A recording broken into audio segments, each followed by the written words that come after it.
அஸ்ஸலாமு அலைக்கும். Hi friends, எப்படி நல்லா இருக்கீங்களா? குவைத்தில் ஏற்பட்ட நிலநடுக்கம் சுமார் 5.6 ரிக்டராக 2 முறை பதிவானது. மிக மிக முக்கியமான நியூஸை பார்க்க போகிறோம். விபத்தில் சிக்கி 2 பேர் மரணம். அடுத்து குவைத் டிரைவர்களுக்கு எச்சரிக்கை விடுத்த த ஜெனரல் டிராஃபிக் டிபார்ட்மெண்ட். இனி பார்க்கிங்க்கு புதிய சட்டம் உஷார். அடுத்து குவைத்திகளை மணந்த சுமார் 56,000 வெளிநாட்டு பெண்கள் குவைத்தி குடியுரிமை பெற்றதாக புள்ளி விவரம் வெளியானது. அடுத்து இலங்கை சேர்ந்த குடிமக்களுக்கு இந்தியாவின் OCI லைஃப் லாங் விசா. இப்படி பல முக்கியமான தகவல் இந்த வீடியோவில் இருக்குது. வீடியோ ஃபுல்லாக பாருங்கள். உங்கள் நண்பர்கள் அனைவருக்கும் கட்டாயமாக இந்த வீடியோ ஷேர் செய்யுங்க. இப்போ வாங்க குவைத்துடைய மிக முக்கியமான நியூஸை பார்ப்போம். குவைத் முழுவதும் உள்ள குடிமக்கள் மற்றும் குடியிருப்பாளர்கள் நேற்று 2 முறை நிலநடுக்கத்தை உணர்ந்ததாக தகவல் வெளியாகியுள்ளது. அரப் டைம்ஸ் பத்திரிகையில் வெளியான ஆதாரத்தின்படி மேற்கு ஈரானில் 5.6 ரிக்டர் அளவு நிலநடுக்கம் சுமார் 10 கிலோமீட்டர் ஆழத்தில் ஏற்பட்டதால் இந்த நிலநடுக்கத்தின் எதிரொலி குவைத்தில் பல ஏரியாக்களில் உணரப்பட்டது. குவைத் நேரப்படி சரியாக காலை 7:20 மணிக்கு 10 கிலோமீட்டர் ஆழத்தில் இந்த நிலநடுக்கம் 2 முறை ஏற்பட்டுள்ளது. அதாவது சரியாக 273 கிலோமீட்டர் உள்ள இடத்தில் 10 கிலோமீட்டர் ஆழத்தில் என சயின்டிபிக் ரிசர்ச் சென்டர் தெரிவித்துள்ளது. இந்த வீடியோ பார்க்குற உங்களுக்கு இந்த நிலநடுக்கத்தின் தாக்கம் உணரப்பட்டதா என்பதை மறக்காம கமெண்ட் பதிவு செய்யுங்க. அடுத்த தகவல், குவைத்துடைய அமைச்சகம் வெளியிட்ட புள்ளி விவரத்தை அல் சயஷா முன்னணி பத்திரிகை நிறுவனம் வெளியிட்டுள்ளது. அதாவது குவைத்தி ஆண்களை மணந்து கொண்டு குவைத்தி குடியுரிமை பெற்ற பெண்களின் எண்ணிக்கை தற்போது வெளியாகியுள்ளது.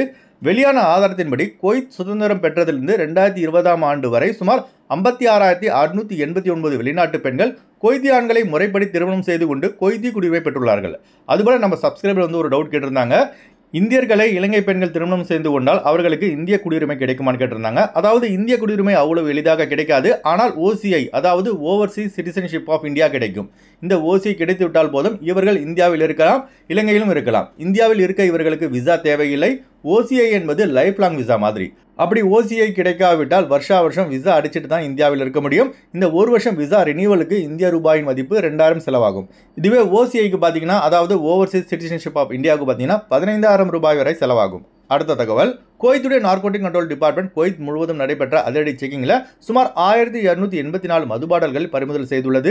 இந்த கடத்தலில் ஈடுபட்ட 17 பேரை கைது செய்து சிறையில் அடைத்துள்ளது. பிடிபட்ட மதுபாடல்களின் சந்தை மதிப்பு பார்த்தீங்கன்னா சுமார் 1 லட்சம் குவைத் தினார் என மதுபானம் தடுப்பு பிரிவு தெரிவித்துள்ளது. அதுபோல குவைத்திகள் மற்றும் வெளிநாட்டவர்களுக்கு குவைத்துடைய துணை பிரதமர் மற்றும் உள்துறை அமைச்சருமான ஷேக் ஃபஹத் அல் யூசுப் அல் சபா அவர்கள் ஒரு மிக முக்கியமான வேண்டுகோளை விடுத்துள்ளார்கள்.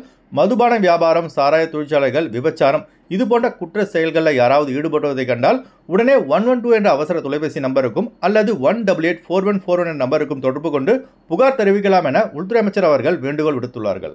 அடுத்த தகவல், மாற்றுத்திறனாளிகளுக்காக ஒதுக்கப்பட்ட வாகன நிறுத்துமிடங்களை பயன்படுத்துவதற்கு முன் கவனமாக சிந்தித்து வாகனத்தை பார்க் செய்யுங்கள் என உள்துறை அமைச்சகம் குவைத்திகள் மற்றும் வெளிநாட்டவர்களை எச்சரித்துள்ளது. இது தொடர்பாக த ஜெனரல் டிராஃபிக் டிபார்ட்மெண்ட் வெளியிட்ட தகவல்படி மாற்றுத்திறனாளிகளுக்கு ஒதுக்கப்பட்ட பார்க்கிங்கில் காரை நிறுத்தினால் 5 கேடி 10 கேடி எல்லாம் அபராதம் கிடையாது, 100 கேடி அபராதம் அல்லது 1 மாதம் சிறை தண்டனை என த ஜெனரல் டிராஃபிக் டிபார்ட்மெண்ட் எச்சரித்துள்ளது. சில சமயங்களில் 100 கேடி அபராதம் மற்றும் 1 மாதம் சிறை தண்டனை சேர்த்து விதிக்கப்படும் என குவைத்துடைய போக்குவரத்துறை புதிய சட்டத்தை அமல்படுத்தியுள்ளது. அதனால் புதுசாக டிரைவர் வேலைக்கு குவைத்துக்கு போகிறவங்க இந்த சட்டத்தை மனதில் வைத்துக்கொண்டு கார் பார்க்கிங் செய்யுங்கள். அடுத்து வாங்க ஃப்ளைட் அப்டேட் பார்ப்போம். குறைந்த கட்டணத்தில் விமான டிக்கெட் எடுக்க விரும்புபவர்கள் ஸ்க்ரீனில் தெரிகிற ஜியா டிராவல்ஸ் நம்பரை கான்டெக்ட் பண்ணிட்டு குறைந்த கட்டணத்தில் விமான டிக்கெட் எடுத்துக்கொள்ளலாம். அதுபோல PCC, மெடிக்கல், ஸ்டாம்பிங், அட்டஸ்டேஷன் இந்த ப்ராசஸும் செய்து தரப்படுகிறது. சென்னை டு குவைத் 14,300 ரூபாய்க்கு ஒமேன் ஏர்வேஸில் ஃப்ளைட் எடுக்கலாம். குவைத் டு சென்னை 33 குவைத் தினாருக்கு ஏர் அரேபியாவில் ஃப்ளைட் எடுக்கலாம். மதுரை டு குவைத் 18,400 ரூபாய்க்கு இண்டிகோ ஏர்லைன்ஸில் ஃப்ளைட் எடுக்கலாம். குவைத் டு மதுரை 48 குவைத் தினாருக்கு இண்டிகோ ஏர்லைன்ஸில் ஃப்ளைட் எடுக்கலாம். திருச்சி டு குவைத் 17,700 ரூபாய்க்கு இண்டிகோ ஏர்லைன்ஸில் ஃப்ளைட் எடுக்கலாம். குவைத் டு திருச்சி 44 குவைத் தினாருக்கு ஏர் இந்தியா எக்ஸ்பிரஸில் ஃப்ளைட் எடுக்கலாம்.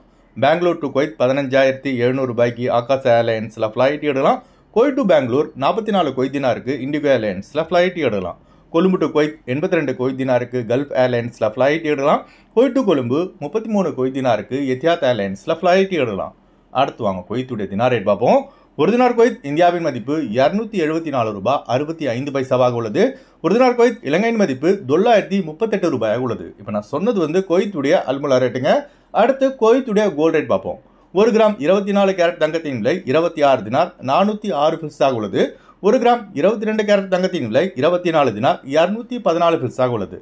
ஓகே ஃப்ரெண்ட்ஸ், இந்த வீடியோ ஷேர் செய்யுங்க. இந்த வீடியோ சம்பந்தமாக நீங்கள் என்ன நினைக்கிறீங்கன்னு மறக்காம கமெண்ட் பதிவு செய்யுங்க. எப்போதும் இணைந்திருப்போம். உங்களின் ஒருவன் ஜியாவுதீன். அஸ்ஸலாமு அலைக்கும்.